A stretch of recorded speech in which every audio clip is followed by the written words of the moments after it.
नमस्कार सभी को, आपका फिर से स्वागत है मेरे चैनल के ऊपर। जो बच्चों अब आगे की हम बात करेंगे वो है पोलराइजेशन की। अब पोलराइजेशन का मतलब क्या होता है? जनरली जो बच्चों हमारा जो लार्जर एनाइन होता है और स्मॉलर कैटाइन होता है, तो वो जो स्मॉलर कैटाइन होता है उसके ऊपर क्या होता है, पॉजिटिवली चार्ज डेवलप होता है। इस पेयर के ऊपर जो होगा वो पॉजिटिवली चार्ज रहेगा, और जो हमारा एनाइन होता है वो क्या होगा, नेगेटिवली चार्ज होगा। हिस्टोरिकल होता है सिमेट्रिकल के अंदर आयंस को। अब क्या करते हैं, जब ये एक आयन दूसरे के आयन के पास जाता है, जब ये भाई साहब छोटा वाला कैटायन इसके पास जाएगा तो क्या करेगा, तो इसका इलेक्ट्रॉन क्लाउड्स है जो कि पूरा सिमेट्रिकली डिस्ट्रीब्यूटेड है एक स्फेरिकल शेप के अंदर, वो क्या करेगा, एक जगह कंसंट्रेट होने लग जाएगा। आगे मैं डायग्राम में समझाऊंगा क्या होगा। तो आगे ये जैसे कंसंट्रेट हुआ एक जगह, तो इसकी क्या होगी, शेप चेंज होगी, तो डिस्टॉर्शन आ चुका। अब डिस्टॉर्शन को क्या कहते हैं, पोलराइजेशन। यहाँ पे क्या है, देयर इज नो कंपाउंड, इस पूरी दुनिया के अंदर बच्चों, इस पूरी दुनिया के अंदर ऐसा कोई कंपाउंड नहीं है जो 100% आयनिक हो या 100% कोवेलेंट हो। ठीक है, अब बात कर लेते हैं, अब कोवेलेंट कैरेक्टर आ कैसे रहा है आयनिक कंपाउंड के अंदर। अब बात तो यही हो ना, आयनिक कंपाउंड दिया तेरे को, कोई बच्चों को आयनिक कंपाउंड मिला। अब उन्होंने बोला कि यार कोवेलेंट कैरेक्टर आ कैसे रहा है इसके अंदर। तो जो कोवेलेंट कैरेक्टर आता है बच्चों, वो आता है पोलराइजेशन की वजह से। ठीक है, तो यहां पे हम बात करें इसकी, due to covalent character in ionic compound due to polarization. ठीक है, अब बात करते हैं जो डिस्टॉर्शन होता है किसका, इलेक्ट्रॉन क्लाउड का। ये एनाइन का जो हमारा एनाइन है, इसका जो इलेक्ट्रॉन क्लाउड है, इसका डिस्टॉर्शन हो रहा है of larger anion by smaller cation is known as polarization. ठीक है साहब, अब बात करते हैं कि यार सिमेट्री में चेंज कैसे हुआ। अब जब सिमेट्री के अंदर चेंज होगा तो बच्चों कैसे होता है। ठीक है, अब बात कर लेते हैं सिमेट्री के अंदर चेंज होगा। ये हमारा पॉजिटिव चार्ज है, ठीक है, ये पॉजिटिव चार्ज, ये पॉजिटिव चार्ज। ठीक है, ये क्या करेगा, एनाइन के पास गया तो एनाइन की क्या होगी, शेप चेंज कर दी इसने, ये एनाइन इधर इधर आ गया। अब यहां पे क्या होगा, ये एनाइन इधर शिफ्ट हुआ थोड़ा सा, तो इसकी क्या हो गई, जो स्फेरिकल सिमेट्रिकल था डिस्टॉर्टेड हो गया। अब ये डिस्टॉर्टेड हुआ तो ये जितना ज्यादा डिस्टॉर्शन होगा उतना ज्यादा पोलराइजेशन होगा, और उतना ही ज्यादा क्या होगा, कोवेलेंट कैरेक्टर आएगा। मतलब क्या बात हुई, पोलराइजेशन बढ़ेगा, कोवेलेंट कैरेक्टर बढ़ेगा, सीसी बढ़ेगा, और यहां पे क्या होगा, आयनिक कैरेक्टर क्या हो जाएगा बच्चों, आईसी कम हो जाएगा। ठीक है, पोलराइजेशन बढ़ा, कोवेलेंट कैरेक्टर कम, कोवेलेंट कैरेक्टर बढ़ेगा, और कोवेलेंट कैरेक्टर जैसे ही बढ़ा तो बच्चों क्या होगा, एक ना एक कैरेक्टर तो कम होना ही है, तो आयनिक कैरेक्टर क्या हो जाएगा बच्चों, कम हो जाएगा। अब बात करते हैं आगे इसकी कंडीशंस की। ठीक है साहब, बात कर लेते हैं कि रीजन क्या है ये पोलराइजेबिलिटी का। हम पोलराइजेशन की बात कर रहे हैं तो उसका कोई ना कोई रीजन तो होगा जिस वजह से ये इफेक्ट अकर कर रहा है, जिसकी वजह से कि साइंटिस्ट के नोटिस में आया था। तो ये क्या था कि जो high Z effective of cation. ठीक है साहब, हम इसको डील करेंगे पीरियोडिक टेबल के अंदर। तो ये क्या होता है, पोलराइजेबिलिटी ऑफ एनायन। मतलब क्या होगा, जो हमारा कैटायन होता है ना, उसके अंदर क्या होती है, पोलराइजेशन पावर होती है। तो वो क्या करेगा, एनायन को अट्रैक्ट करता है, उसके इलेक्ट्रॉन क्लाउड को अपनी तरफ अट्रैक्ट करेगा। ये मेरा एनायन है मान लीजिए, ठीक है, तो उसको क्या करेगा, अपनी तरफ अट्रैक्ट करेगा, ऐसे करेगा। तो इसका जो ये पहले क्या था, सिमेट्रिकल था, स्फेरिकल था। अब इसका क्या होगा, ऐसे आ गया, रोटेट हुआ, ऐसे आ चुका। अब यह क्या होगा, शेप चेंज हो गया, डिस्टॉर्ट हुआ, तो क्या हो जाएगा, कोवेलेंट कैरेक्टर बढ़ेगा। तो क्या हुआ, पोलराइजिंग पावर ऑफ कैटायन। अब बात करेंगे कि यार कैसे ऊपर डिपेंड करेगा ये कैटायन के ऊपर। जो कैटायन की हम बात करेंगे तो उसके जो चार्ज के तो डायरेक्टली प्रोपोर्शनल है, मतलब चार्ज बढ़ेगा कैटायन के ऊपर तो पोलराइजेशन बढ़ेगा। पोलराइजेशन बढ़ेगा मतलब कोवेलेंट कैरेक्टर बढ़ेगा। कोवेलेंट कैरेक्टर बढ़ा तो मतलब आयनिक कैरेक्टर कम बचो। ठीक है, और साइज से क्या होता है, इनवर्सली प्रोपोर्शनल, मतलब साइज ऑफ कैटायन बढ़ा। ठीक है, साइज ऑफ कैटायन बढ़ा दिया मैंने, कोवेलेंट कैरेक्टर क्या होगा, कम, मतलब आयनिक कैरेक्टर क्या होगा बच्चों, बढ़ेगा।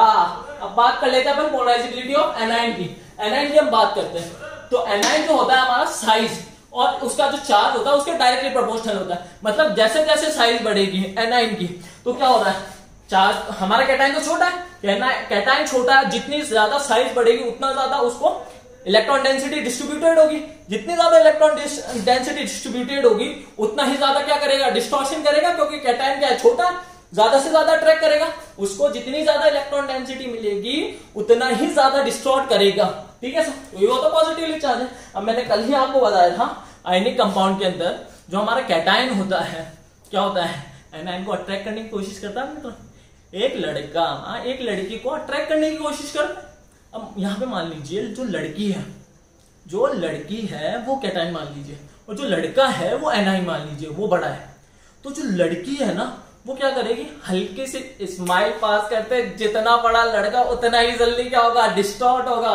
क्या होगा बच्चों, डिस्टॉर्ट हो गया। बात समझ में आ गई। अब बात कर लेते हैं अपन, इसकी एनाइन की बात हो चुकी है अपने साइज की, इसके साइज के डायरेक्टली प्रोपोर्शनल है। चार्ज बढ़ेगा तो ऑब्वियस बात है पोलराइजेशन बढ़ेगा। अब बात कर लेते हैं फेवरेबल कंडीशन की, या पोलराइजेशन के अंदर फेवरेबल कंडीशन कौन कौन सी होती है। जो फेवरेबल कंडीशन है इससे देख के क्या पता चल रहा है, high charge of cation and anion, ठीक है, दोनों की क्या होनी चाहिए, चार्ज ज्यादा होनी चाहिए। साइज के इनवर्सली प्रोपोर्शनल किसके, कैटायन के, तो क्या होना है, कैटायन का स्मॉल साइज होना चाहिए, smaller size of cation and largest size of anion, ठीक है साहब। अब बात करेंगे अपन फजान रूल के, जिसने ये पूरा कंसेप्ट बताया था, ठीक है साहब। तो बच्चों बात कर लेते हैं अपन किसकी, फजान रूल की। जिन्होंने क्या बताया था अपने को, उन्होंने बताया था कि जो हमारे आयनिक कंपाउंड्स होते हैं उनके अंदर कोवेलेंट कैरेक्टर कितना बढ़ जाएगा और किन किन फैक्टर के ऊपर डिपेंड करेगा, उनके अपन बात कर लेते हैं। तो पहला फैक्टर तो क्या है, पोलराइजेशन डायरेक्टली प्रोपोर्शनल है। जेड को क्या रिप्रेजेंट कर रहा है, पॉजिटिव क्या रिप्रेजेंट कर रहा है, चार्ज ऑफ कैटायन, ये क्या रिप्रेजेंट कर रहा है, चार्ज ऑफ एनायन, मतलब चार्ज के तो ये डायरेक्टली प्रोपोर्शनल ही होगा, ठीक है। पोलराइजेशन जो साइज ऑफ एनायन है उसके डायरेक्टली प्रोपोर्शनल है और साइज ऑफ कैटायन के इनवर्सली प्रोपोर्शनल है, अपन ने पहले ही डील कर लिया है। जो थर्ड पॉइंट है, जो कि मेन पॉइंट है, आपको यहां से क्वेश्चन बन सकता है बहुत अच्छी तरीके से, जो कि क्या है, कन्फिग्रेशन ऑफ कैटायन। अब मान लीजिए जो पोलराइजेशन है, जो हमारी 18 इलेक्ट्रॉन स्पीशीज होती है, ठीक है, जिन्हें हम क्या कहते हैं, सूडो इनर्ट गैस कन्फिग्रेशन भी कहा जाता है। इन्हें ऐसा लगता है कि यार ये इनर्ट गैस जैसी ही कन्फिग्रेशन है, तो इन्हें जो सूडो इनर्ट गैस कन्फिग्रेशन कहा जाता है। इन भाई साहब का क्या होता है, पोलराइजेशन सबसे ज्यादा होता है, मतलब ये जो कैटायन है अगर ये स्पीशीज आ गई तो इसका कोवेलेंट कैरेक्टर सबसे ज्यादा होना है। फिर बात कर लेते हैं अपन 18+2 की, जो कि क्या होगा, Hn+2 Pb+2, ठीक है साहब। अब बात कर लेते हैं अपन 8 इलेक्ट्रॉन का, सबसे लास्ट में सबसे ज्यादा किसका हो जाएगा पोलराइजेशन पावर, 18 इलेक्ट्रॉन स्पीशीज का। फिर दूसरा किसका हुआ, 18+2 इलेक्ट्रॉन स्पीशीज का। तीसरा किसका हुआ, 8 इलेक्ट्रॉन स्पीशीज का, तो जिसके अंदर कौन आ गया, सोडियम, पोटेशियम और कैल्शियम, और भी आ सकते हैं जो भी 8 इलेक्ट्रॉन स्पीशीज होती हैं, ठीक है बात। अब बात करेंगे अपन बहुत सारे एग्जांपल्स की। ये हमने इतनी बात करी, ये है क्या, इसको समझ में कैसे आना है, तो इसको समझ में आएगा अपने एग्जाम्पल से। अब बात करेंगे अपन एग्जाम्पल्स की, ठीक है बच्चों। तो अब बच्चों बात करते हैं अपन किसकी, एग्जाम्पल्स की। तो पहला एग्जाम्पल अपन देखते हैं Cr ऑक्सीजन, Cr2O3 और CrO3, ठीक है। अब बात कर लेते हैं यहाँ पे क्या हो रहा है, क्रोमियम +2 में, यहाँ पे कितने हैं, +3 में, और यहाँ पे कितने पे, +6 में है, ठीक है साहब। बात समझ में आ रही है ना बच्चों। अब यहाँ पे क्या हो रहा है, चार्ज ऑफ कैटायन बढ़ रहा है, चार्ज ऑफ कैटायन बढ़ा मतलब क्या हुआ, पोलराइजेशन बढ़ेगा, क्योंकि पोलराइजेशन क्या होता है, डायरेक्टली प्रोपोर्शनल है चार्ज ऑफ कैटायन के। अच्छा पोलराइजेशन बढ़ा तो क्या पूछा आपसे, कोवेलेंट कैरेक्टर पूछा है, तो कोवेलेंट कैरेक्टर क्या होगा, बढ़ेगा, तो कोवेलेंट कैरेक्टर का आंसर क्या होगा बच्चों, बिल्कुल सही पकड़े हैं आप पहले स्क्रीनशॉट ले लीजिए इनका, फिर अपन डिस्कस करेंगे जिनको नहीं आया उनसे, ठीक है। अब बात करते हैं अपन ZnO और ZnS, पूछा क्या अपन से, कोवेलेंट कैरेक्टर। अब जो कोवेलेंट कैरेक्टर अपन से पूछा है तो अब क्या करेंगे अपन, Zn सेम है। अब बात करेंगे एनायन की, एनायन की साइज बढ़ा, पोलराइजेशन बढ़ेगा, जब पोलराइजेशन बढ़ा तो कोवेलेंट कैरेक्टर क्या होगा बच्चों, बढ़ेगा, ठीक है साहब। अब बात कर लेते हैं अपन इसकी थर्ड एग्जांपल की। थर्ड एग्जांपल के अंदर बात करें तो लेडियम ऑक्साइड और लेड ऑक्साइड और लेड सल्फेट, ठीक है साहब। अब जो लेड सल्फाइड है इसके अंदर क्या होगा, आयनिक कैरेक्टर पूछा, लेड तो सेम है अपना, पीबी तो, अब पीबी जब सेम है तो एनायन की क्या होगा, साइज बढ़ेगी, एनायन की साइज बढ़ा मतलब पोलराइजेशन बढ़ेगा, पोलराइजेशन बढ़ेगा मतलब कोवेलेंट कैरेक्टर बढ़ेगा, आयनिक कैरेक्टर कम मतलब क्या आ जाएगा, आयनिक पूछा है बच्चों, ये बात ध्यान रखिएगा। क्वेश्चन के अंदर आपसे जब भी ये पूछे, जब भी ये नॉट वाला क्वेश्चन लिखा हुआ आ जाए, आप जब भी क्वेश्चन करें, टिप है मेरी तरफ से, ये जो नॉट और आयनिक कोवेलेंट ये जो मार्क करें आप, जो भी पॉइंट होता है ना, मेन पॉइंट जो क्वेश्चन की जो जान होती है ना, वो लास्ट में लिखी हुई होती है कहीं, उसको मार्क करके पढ़ना जब भी क्वेश्चन को पढ़ो। अब बात कर लेते हैं अपन lithium fluoride, chloride, bromide, iodide और कोवेलेंट कैरेक्टर पूछे हैं। अब क्या हो रहा है, लिथियम हमारा सेम है, साइज ऑफ एनायन क्या हो रहा है, बढ़ रहा है, साइज ऑफ एनायन बढ़ेगा मतलब क्या हो जाएगा, कोवेलेंट कैरेक्टर बढ़ेगा। अब बात कर लेते हैं बेरिलियम क्लोराइड की, मैग्नीशियम की, कैल्शियम की, Sr की। अब क्या हो रहा है, यहाँ पे मेटल बढ़ रहा है, मेटल की साइज बढ़ रही है। अब मेटल की अपनी बात हुई थी, जो कैटायन की क्या होता है पोलराइजेशन इनवर्सली प्रोपोर्शनल होता है, अब कैटाइन की साइज की इनवर्सली प्रोपोर्शनल है, तो भाई साहब क्या हो रहा है, जब इनवर्सली प्रोपोर्शनल है मतलब साइज ऑफ कैटाइन बढ़ रहा है, तो क्या होगा, कोवेलेंट कैरेक्टर कम होगा, मतलब आयनिक कैरेक्टर क्या होगा बच्चों, बढ़ेगा। तो अपन से पूछा क्या गया है क्वेश्चन के अंदर, आयनिक, तो आयनिक कैरेक्टर बढ़ेगा, मतलब ये आ गया आंसर अपना। ठीक है, अब बात कर लेते हैं अपन HgCl2, HgCl2 और HgI2। अब यहाँ पे क्या हो रहा है, Hg2Cl2 है, तो अपन यहाँ पे कोवेलेंट कैरेक्टर पूछा गया आपसे। ठीक है, तो यहाँ पे क्या है, इसे कैलोमल कहते हैं, इसकी +1 ऑक्सीडेशन स्टेट है, यहाँ पे क्या +2 है, यहाँ पे भी +2 है, लेकिन आयोडीन क्या हो गया, चेंज हो गया, एनाइन की साइज बढ़ गई, एनाइन की साइज बढ़ते ही कोवेलेंट कैरेक्टर क्या होगा, बढ़ेगा, कोवेलेंट कैरेक्टर बढ़ा तो मतलब मामला सेट। ठीक है साहब, यहां तक ये क्वेश्चन में कोई दिक्कत। अब इनके कुछ क्या है, नाम भी है। अब जो नाम है इसको बोलते हैं फिलोसोफर वुल, और इसे बोलते हैं ब्लैक जैक, इसे कहेंगे फिलोसोफर वुल, और ये कहेंगे ब्लैक जैक। ये क्या होता है, इनके कॉमन नेम है, इनके कॉमन नेम से पूछा जा सकता है ब्लैक जैक। ठीक है, अब बात कर लेते हैं अपन उसकी। अब यार Hg2Cl2 है ना, ये बहुत ही ज्यादा इंपॉर्टेंट है आप लोगों के लिए, फिजिकल केमिस्ट्री में भी आएगा, इसे हम कैलोमल कहते हैं। ठीक है साहब, कैलोमल इलेक्ट्रोड पढ़ोगे आप लोग, बहुत इंपॉर्टेंट है वो भी। अब बात कर लेते हैं अपन ZnCl2, CdCl2 और HgCl2। अब यहाँ पे क्या हो रहा है, सेम ग्रुप क्या है, मतलब सारे के सारे 18 इलेक्ट्रॉन स्पीशीज आ गई। अब 18 तो आ गई, तो इनसे तो कोई मतलब नहीं रहा, मतलब वो थर्ड पॉइंट तो काम का नहीं है अभी। अब यहाँ पे क्या हो रहा है, डाउन द ग्रुप जा रहे हैं अपन। अब यहाँ पे एक पॉइंट होता है, क्योंकि जो अपना F ब्लॉक एलिमेंट्स होते हैं ना, उसकी वजह से क्या होता है, जो हमारा 4D और 5D जो के एलिमेंट्स होते हैं ना 4D और 5D सीरीज के, उनकी क्या होती है, साइज सेम हो जाती है। अब साइज सेम होने की वजह से क्या होता है, जेड इफेक्टिव बढ़ जाता है। मतलब क्या होगा, जो न्यूक्लियस का आउटर मोस्ट शेल के ऊपर जो इलेक्ट्रॉन के ऊपर अट्रैक्शन है वो बढ़ गया, तो मतलब क्या हो गया, जेड इफेक्टिव बढ़ रहा है इन लोगों का। अब जब जेड इफेक्टिव बढ़ रहा है, तो मैंने एक लाइन बताई थी कि पोलराइजेशन किसकी वजह से हो रहा है, जेड इफेक्टिव ऑफ कैटाइन की वजह से। अब क्या हो रहा है, पोलराइजेशन क्या होगा, जेड इफेक्टिव बढ़ा, मतलब क्या हो जाएगा, पोलराइजेशन बढ़ेगा, पोलराइजेशन बढ़ा तो मतलब आयनिक कैरेक्टर की हम बात करें तो ये आ गया, ऑर्डर समझ में आ गया। अब बात कर लेते हैं अपन CdCl2, FnCl2 और CaCl2 की। अब यहां पे बात कर लेते हैं अपन CdCl2 की, क्या है, 18 इलेक्ट्रॉन स्पीशीज है, चेक करो आप, क्या हो जाएगा 3d10 4s2, सॉरी कौन सा हो जाएगा, तो 4d10 5s2 हो जाएगा, 4d10 एंड 5s2, तो आउटरमोस्ट शेल के अंदर +2 ऑक्सीडेशन स्टेट आ गई, 18 इलेक्ट्रॉन हो गया, ये क्या हो जाएगा 18 + 2 हो जाएगा, और ये क्या हो गया CaCl2, मतलब 8 इलेक्ट्रॉन स्पीशीज आ गई, तो क्या होगा, पोलराइजेशन क्या होगा, 18 इलेक्ट्रॉन का सबसे ज्यादा, फिर 18 + 2 का, और फिर क्या हो जाएगा 8 का हो जाएगा। तो बात कर लेते हैं, ये आ गया ऑर्डर, समझ आ गया, क्योंकि पूछा क्या था, कोवेलेंट कैरेक्टर पूछा था। अब बच्चों ये तो हो गया आपका पोलराइजेशन खत्म, फजानगुल खत्म यहाँ पे। अब बात करेंगे आज जो हमारा लास्ट टॉपिक भी कह सकते हो आज के लेक्चर का, क्योंकि बहुत बड़ा खींचेगा वो टॉपिक, जो है सॉल्युबिलिटी। ठीक है साहब, अब बात करते हैं हम सॉल्युबिलिटी की। तो बच्चों अब बात करते हैं किसकी, सॉल्युबिलिटी की। तो बच्चों अब सॉल्युबिलिटी होती क्या है, अब सॉल्युबिलिटी की जो पहली लाइन है वो आपको दिख रहा होगा, जो लाइक डिसॉल्व्स लाइक, मतलब क्या हुआ, इसका मतलब जो जैसा है वो वैसे को ही डिसॉल्व करेगा। मतलब हम बात कर लेते हैं, अपन दोस्तों की हम बात कर लेते हैं, जो अपने जैसा होता है, जो हमारी फ्रीक्वेंसी का होता है, उन्हीं से हमारी दोस्ती बनती है, औरों से नहीं है कि जो सिंपल सोबर है और मैं जैसे मस्तीखोर हूं, तो सिंपल सोबर और मस्तीखोर की बहुत ही रेयरली दोस्ती बनती है, तो वो क्या होता है, एक दूसरे को डिसॉल्व नहीं कर पाते, उनकी फ्रीक्वेंसी सेट नहीं हो रही, तो वो डिसॉल्व नहीं होंगे। अब यहाँ पे क्या होगा, ऐसा ही क्या होता है, केमिस्ट्री के कंपाउंड्स होते हैं, चाहे वो ऑर्गेनिक ले लो चाहे इनऑर्गेनिक के ले लो। अब बात कर लेते हैं अपन क्या, पहला कंपाउंड जो कि आयनिक है, मतलब क्या है, फुल्ली कैटाइन और एनाइन के अंदर होता है ये भाई साहब। अब जब ये फुल्ली कैटाइन और एनाइन के अंदर है, मतलब फुल्ली पोलराइज्ड है, मतलब फुल्ली चार्ज है ये, तो आर सॉल्युबल होते हैं किसके अंदर, पोलर ऑर्गेनिक सॉल्वेंट के अंदर, लाइक वाटर हो जाएगा।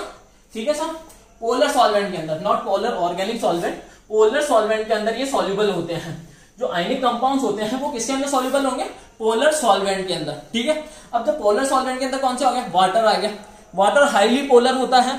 ठीक है, अब बात कर लेते हैं अपन पोलर ऑर्गेनिक कंपाउंड्स की। अब जो ये पोलर ऑर्गेनिक कंपाउंड्स होते हैं, पोलर ऑर्गेनिक कंपाउंड्स भी होते होंगे यार, ऐसा तो कुछ है नहीं, क्योंकि जिनके अंदर भी हेटेरो एटम आ गया तो वो मोस्टली क्या हो जाते हैं, पोलर हो जाते हैं। ठीक है, तो जो पोलर ऑर्गेनिक कंपाउंड है वो क्या होते हैं, सॉल्युबल होते हैं इन पोलर ऑर्गेनिक सॉल्वेंट के अंदर। मतलब क्या होगा, organic compound polar organic solvent के अंदर ही डिसॉल्व हो रहा है, और जो हमारे आयनिक कंपाउंड्स हैं वो वाटर के जैसे जो सॉल्वेंट्स है उन्हीं में डिसॉल्व हो रहे हैं। ठीक है, क्योंकि NaCl, KCl, KBr ये सारे क्या है, सॉल्ट है, आयनिक नेचर होता है, डिसॉल्व हो जाएंगे वाटर के अंदर इजीली।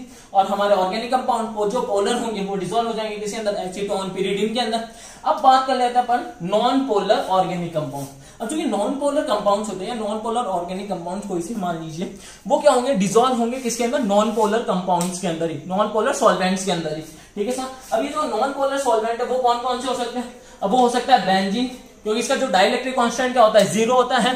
कार्बन डाइसल्फाइड, अब कार्बन डाइसल्फाइड के स्ट्रक्चर की हम बात करें तो कार्बन डाइसल्फाइड का स्ट्रक्चर ऐसा कुछ होगा, कैसा होता है, CO2 जैसा ही होता है, लेकिन इसमें क्या हो जाएंगे, ऑक्सीजन को रिप्लेस करके क्या हो जाएगा, सल्फर आ गया, तो ये क्या हो जाएगा, नॉन पोलर होता है।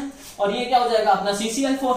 अब ये जो ये CCl4 ये तो क्या है, इनके जो बॉन्ड है ये चीज तो पोलर है, लेकिन ये ओवरऑल जो मॉलिक्यूल है वो क्या है, नॉन पोलर है। अब ये कैसे आपको पता चला, ये अपन बात करेंगे डाइपोल मूवमेंट के अंदर, जो कि MOT से पहले हम पढ़ेंगे। ठीक है साहब। अब बात कर ले, ये समझ में आ गया पूरा। अब बात कर लेते हैं यार, इसके कुछ एक्सेप्शंस होते हैं, इनकी कुछ प्रॉपर्टीज होती है, इनके कुछ क्या होते हैं, ट्रेंड्स होते हैं, उनको हम डिटेल से पढ़ते हैं। ठीक है। तो अब बात कर लेते हैं बच्चों अपन solubility of metal and non metal की। अब मैं आपको कुछ चीजें बताऊंगा, थोड़ा सा आपको अटपटा लगेगा, लेकिन अगर आपने ये थोड़ा सा मेमोराइज कर लिया तो ट्रिक टाइप ही समझ लीजिए। अगर ये आपको याद हो गया तो आपका सॉल्युबिलिटी का क्वेश्चन गलत नहीं होगा। इसके अलावा भी सॉल्युबिलिटी बहुत बड़ी है, पहले अपन इसको डील करते हैं। अगर मेरी हाइड्रेशन एनर्जी, क्या हाइड्रेशन एनर्जी हमने जो कल पढ़ी थी कल के लेक्चर के अंदर, तो अगर वो ज्यादा है लैटिस एनर्जी के कंपैरिजन में, देन कंपाउंड क्या होगा हमारा, सॉल्यूबल। क्योंकि हाइड्रेशन जितनी ज्यादा, मतलब एक आयनिक कंपाउंड, एक 1 मोल आयनिक कंपाउंड अगर जितना हाइड्रेट होता है उसके दौरान जो एनर्जी रिलीज होती है वो हाइड्रेशन एनर्जी होती है। तो वो क्या करता है, हाइड्रेशन एनर्जी जितनी ज्यादा होगी सॉल्युबिलिटी उतनी ही ज्यादा होगी। अब बात करें अपन लैटिस एनर्जी की, अगर लैटिस एनर्जी ज्यादा है हाइड्रेशन एनर्जी से, तो कंपाउंड क्या हो जाएगा हमारा, इनसॉल्युबल। मतलब क्या हुआ, जो सॉल्युबिलिटी है बच्चों वो किसके ऊपर, 2 फैक्टर्स के ऊपर डिपेंड करेगी। मतलब क्या हो गया, डायरेक्टली प्रोपोर्शनल होगी हाइड्रेशन एनर्जी के, और इनवर्सली प्रोपोर्शनल होगी किसके बच्चों, लैटिस एनर्जी के। बॉक्स के अंदर बंद कर लीजिए ये। अब बात कर लेते हैं जो कि सबसे इंपॉर्टेंट जो बात है, इनकी सबकी जरूरत नहीं पड़ेगी आपको, ये 2 से काम हो जाएगा।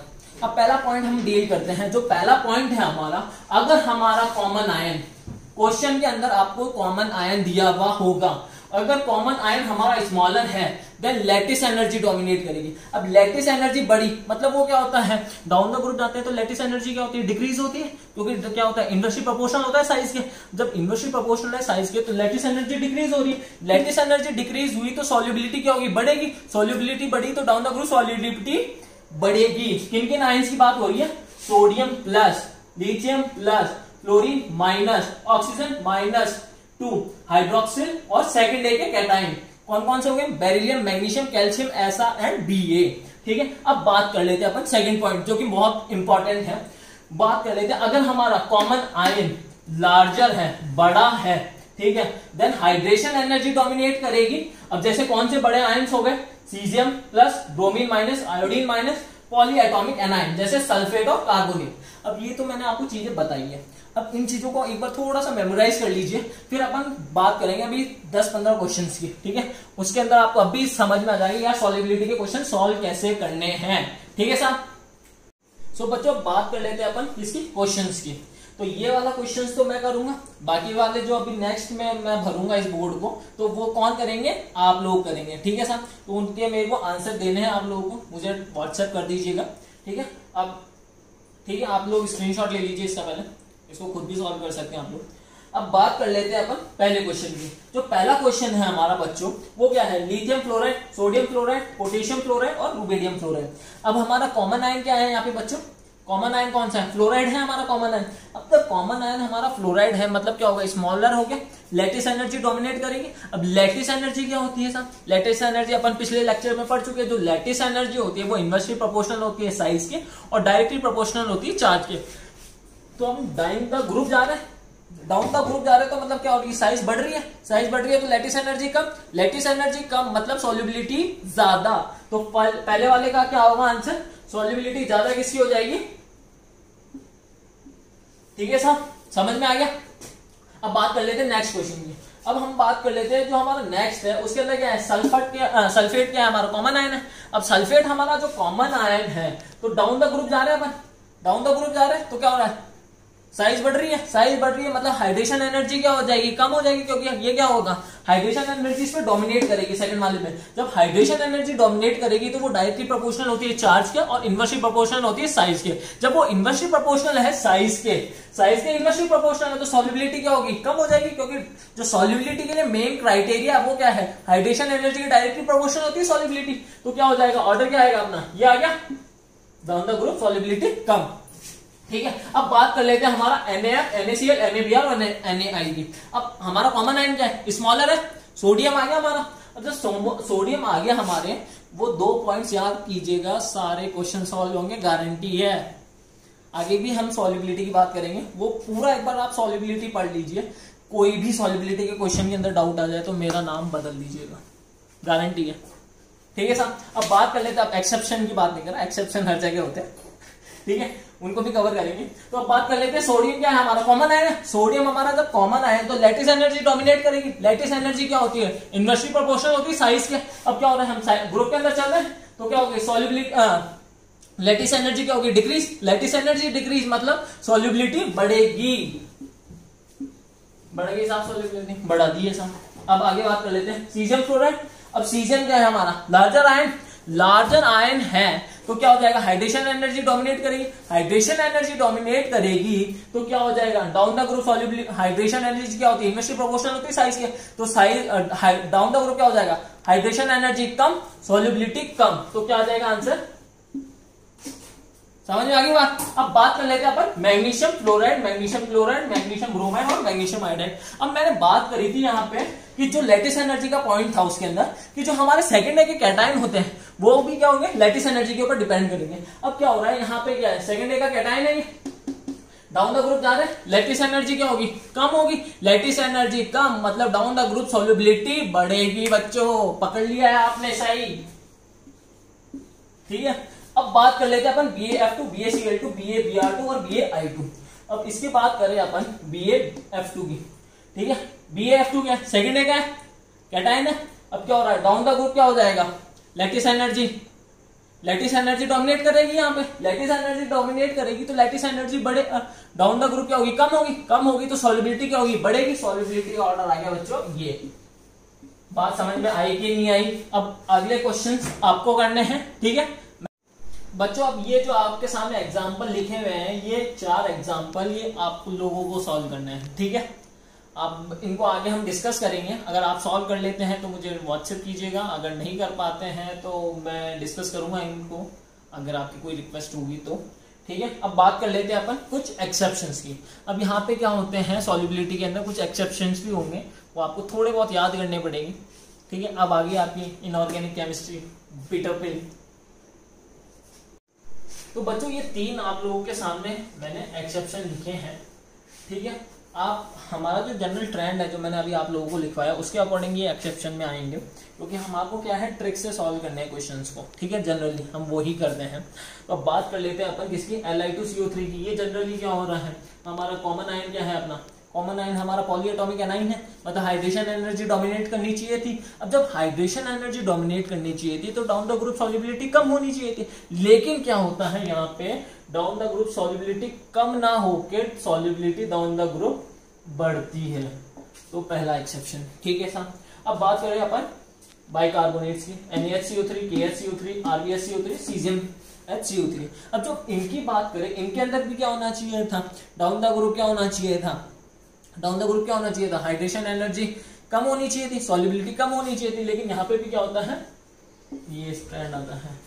अब ये जो ट्रेंड है ना, कौन सा, beryllium fluoride, magnesium fluoride, calcium fluoride, fluoride और Ba फ्लोराइड, तो यहाँ पे क्या होता है, ये रेगुलर ट्रेंड चलता है। लेकिन ये जो ट्रेंड है ना, ये तो रेगुलर ट्रेंड है अपना, क्योंकि क्या हो जाएगा, फ्लोरीन है, फ्लोरीन हमारा कॉमन आयन है, तो लैटिस एनर्जी डोमिनेट करेगी, लैटिस एनर्जी डोमिनेट करेगी तो down the group lattice energy कम, मतलब सॉल्युबिलिटी ज्यादा। तो यहाँ पे हमारा ये तो BeF2 बच गया ना, ये उठ के, ये भाई साहब उठ के यहाँ आ जाते हैं। तो सबसे ज्यादा जो सॉल्युबिलिटी होती है वो होती है BeF2 की। अब यार आप पूछोगे ऐसा क्यों हो गया? जो ये BeF2 होती है ना, ये क्या है? +2 चार्ज है। अब +2 चार्ज है तो मतलब क्या हो जाएगा? +2 चार्ज, एक तो हाई चार्ज है इसके ऊपर, और हाइड्रेशन एनर्जी क्या होती है? डायरेक्टली डिपेंड करती है किसके ऊपर? चार्ज के ऊपर, और इनवर्सली डिपेंड करती है किसके ऊपर? साइज के ऊपर। तो इनवर्सली साइज भी छोटी है +2 की, और चार्ज भी क्या है? ज्यादा है, तो सॉल्युबिलिटी क्या हो जाएगी? हाइड्रेशन एनर्जी काफी ज्यादा बढ़ जाती है, तो सॉल्युबिलिटी ये Ba को क्रॉस करके अपनी जगह Be ले लेता है। ठीक है साहब, अब बात करेंगे अपन आगे कुछ ट्रेंड्स की। ठीक है, सो बच्चों ये आज का जो हमारा क्या है, सॉल्युबिलिटी का लास्ट टॉपिक है। अब नेक्स्ट लेक्चर के अंदर भी हम सॉल्युबिलिटी को कंटिन्यू करेंगे। तो जो हम बात कर लेते हैं जो सॉल्युबिलिटी इन वाटर, सॉल्युबिलिटी जो वाटर के अंदर है वो इनवर्सली प्रोपोर्शनल है कोवेलेंट कैरेक्टर की। अब मान लीजिए आपको कोई क्वेश्चन दिया गया, तो अब मान लीजिए जो जनरली अगर उसके अंदर सॉल्वेंट आपको नहीं दिया गया है तो अपन क्या लेके चलेंगे? वाटर लेके चलेंगे। अब जब वाटर लेके चलेंगे तो कोवेलेंट कैरेक्टर देखेंगे, कंपाउंड्स के अपने को क्या देखने? कोवेलेंट कैरेक्टर देखने। जिसका कोवेलेंट कैरेक्टर ज्यादा उसकी क्या हो जाएगी? उसका आयनिक कैरेक्टर कम। आयनिक कैरेक्टर कम मतलब सॉल्युबिलिटी इन वाटर क्या हो जाएगा? कम हो जाएगा। ठीक है बच्चों, बात समझ में आ गई। अब बात कर लेते हैं अपन ऑर्गेनिक सॉल्वेंट की। ऑर्गेनिक सॉल्वेंट में क्या होगा? ये डायरेक्टली प्रोपोर्शनल होगा कोवेलेंट कैरेक्टर के और पोलराइजेशन की। अब बात करें हम इस क्वेश्चन की, ये बेहतरीन क्वेश्चन है, आपको समझ में आएगा अभी कैसे। अब बात कर लेते हैं अपन, which of the following solubility order is correct, is not correct, sorry मेरे से ही गलती होगी तो आप लोगों से तो हो ही सकती है, इज नॉट करेक्ट। ठीक है साहब, एग्जाम में प्रेशर में ऐसी गलती हो जाती है जनरली, लेकिन अपने को नहीं करना है, सतर्क रहना है, सावधान रहना है। ठीक है साहब, तो बात कर लेते हैं अपन Ag2O और Ag2S। अब Ag2O अपने को क्या दे रखा है? कुछ नहीं दे रखा, मतलब हम क्या लेके चलेंगे? वाटर लेके चलेंगे। अब वाटर लेके चल रहे हैं तो इनवर्सली प्रोपोर्शनल क्या हो गया? कोवेलेंट कैरेक्टर के। अब क्या हो गया? Ag2O है और Ag2S है। ठीक है, तो सल्फर क्या हो गया? साइज बड़ा हो गया। साइज बड़े होते ही क्या हो जाएगा? वो एनायन की साइज बड़ा, मतलब कोवेलेंट कैरेक्टर बढ़ेगा। कोवेलेंट कैरेक्टर बढ़ेगा तो सॉल्युबिलिटी क्या हो जाएगी वाटर के अंदर? कम। ऑर्डर सही है, मतलब ये तो सही है, ये तो करेक्ट नहीं है, मतलब ये ऑप्शन नहीं है अपना। अब बात कर लेते हैं अपन FeOH2 और FeOH3 की। अब क्या हो रहा है? यहाँ पे भाई साहब +2 में है, यहाँ पे क्या है? +3 में है ऑक्सीडेशन स्टेट। अब जब यहाँ पे +3 में है ऑक्सीडेशन स्टेट तो कोवेलेंट कैरेक्टर क्या होता है? कैटायन के डायरेक्टली प्रोपोर्शनल होता है चार्ज के, मतलब जो कोवेलेंट कैरेक्टर होगा या जो पोलराइजेशन है वो डायरेक्टली प्रोपोर्शनल है चार्ज ऑफ कैटायन के। अब चार्ज ऑफ कैटायन क्या हो रहा है? बढ़ रहा है, तो कोवेलेंट जो सॉल्युबिलिटी होगी वो वाटर के अंदर क्या हो जाएगी? डिक्रीज हो जाएगी। जब डिक्रीज होगी तो ऑर्डर तो सही है, मतलब ये ऑर्डर भी सही है। अब बात कर लेते हैं अपन SnCl2 और SnCl4 की। ठीक है साहब, अब SnCl2 +2 oxidation state, SnCl4 +4 oxidation state. अब जब क्या बात हो रही है? कोवेलेंट कैरेक्टर की बात हो रही है, चार्ज बढ़ेगा, कोवेलेंट कैरेक्टर बढ़ेगा, कोवेलेंट कैरेक्टर बढ़ा, आयनिक character come, solubility in water क्या हो जाएगी? कम। बच्चों तो ठीक है ये ऑर्डर भी। अब बात कर लेते हैं बच्चा कौन सा? यही ऑप्शन है। ठीक है, अब ये ऑप्शन हुआ कैसे? अब यहाँ पे क्या दे रखा है मैंने इस ऑप्शन के साइड में? एसीटोन, एसीटोन दे रखा है बच्चों यहाँ पे। अब एसीटोन के अंदर बात होगी तो डायरेक्टली प्रोपोर्शनल हो गया कोवेलेंट कैरेक्टर के। जब कोवेलेंट कैरेक्टर के डायरेक्टली प्रोपोर्शनल हो गया, Na तो सेम है, क्लोराइड और आयोडाइड। अब जब आयोडाइड की मतलब एनाइन की साइज बढ़ेगी, पोलराइजेशन बढ़ेगा, पोलराइजेशन बढ़ा तो यहाँ पे क्या हो जाएगी? सॉल्युबिलिटी एसीटोन ऑर्गेनिक सॉल्वेंट के अंदर क्या हो जाएगी? बढ़ जाएगी। तो आंसर क्या आना चाहिए था? Na आना चाहिए था, लेकिन दे क्या रखा है? NaCl, तो आंसर क्या आ गया अपना? 4th one. ठीक है सर, अब बात कर लेते हैं, आज को यही समाप्त करते हैं। अब नेक्स्ट लेक्चर के अंदर हम बात करेंगे सॉल्युबिलिटी से रिलेटेड ही। आप लोगों को सभी को धन्यवाद मेरे चैनल से जुड़ने के लिए, और जो बच्चे यहाँ पे नए हैं इसे ज्यादा से ज्यादा फैलाइए, लाइक शेयर एंड सब्सक्राइब कीजिए। धन्यवाद।